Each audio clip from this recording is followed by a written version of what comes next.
Ito ba ang malditang seller? Maldita? Sinong maldita? Hindi ako yun. At Pink Black, no to rude sellers. Rude sellers? Sino ba yung rude sellers dito, guys? Saan nanggagaling yan? At Good Game, sa iba na lang ako bibili. Ha? Guys, wag! Bakit parang kasalanan ko? Guys, wait! Let me explain! Faye, ano nangyayari? Bakit? Bakit namatay? Ate, hindi ko pinatay. Low ba to? Low ba? Yung nagsasaksakan na lang ng ring light yung may charge. Lahat ng powerbank ubos na. Ano kaya saan napuputol sa atin? Tubig, internet, landline. Diyos ko, anong gagawin natin? Ay, luging-lugi na nga itong mga paninda natin. Tapos, saan tayo kukuha ng pambayad ng kuryente? My God! Eh, ikaw kasi ate, nagmaldita ka doon sa alive mo. Oo. Cancelled ka tuloy. Eh, paano natin mapapauwi ngayon si mama mula sa Hong Kong? Kung bankrupt yung business natin, mag-practice na kaya ako mamalimos sa kasada.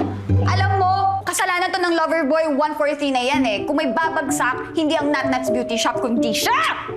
Eh, paano natin? Maghihiganti ako. Paano? I-iskamin natin siya. O kaya, pabubugbog ko. Pwede ring pasabugin ko ang kotseng sasakyan niya!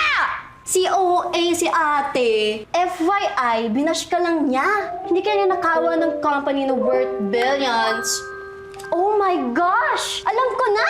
Oh, di ba ang pangalan niya ay Loverboy 140? Malamang sa malamang, NGSB yan. No girlfriend since birth. Alam ko na! Paiinlabig ko siya online.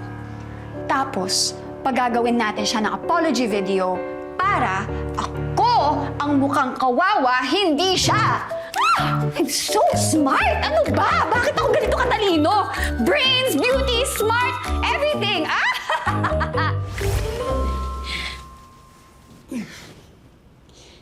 Hello? Pwede pong makipagkilala?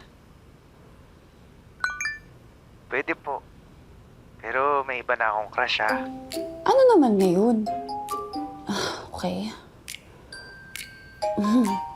Crush lang yun. Ako, pang-altar.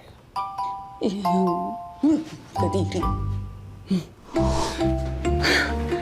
Kailan mo ako i-date? Bukas po, free ako. Magkikita na kami! Magkikita na kami! Ang galing-galing ka talaga! Ano ba yan? Magkikita na kami! Ay, jowa naman pala ang anek, hindi basher. Hindi, no. Masaya lang ako. Magkikita na kami. Malilinis na ang image ko, Faye! Madda ka sa akin, Loverboy 143.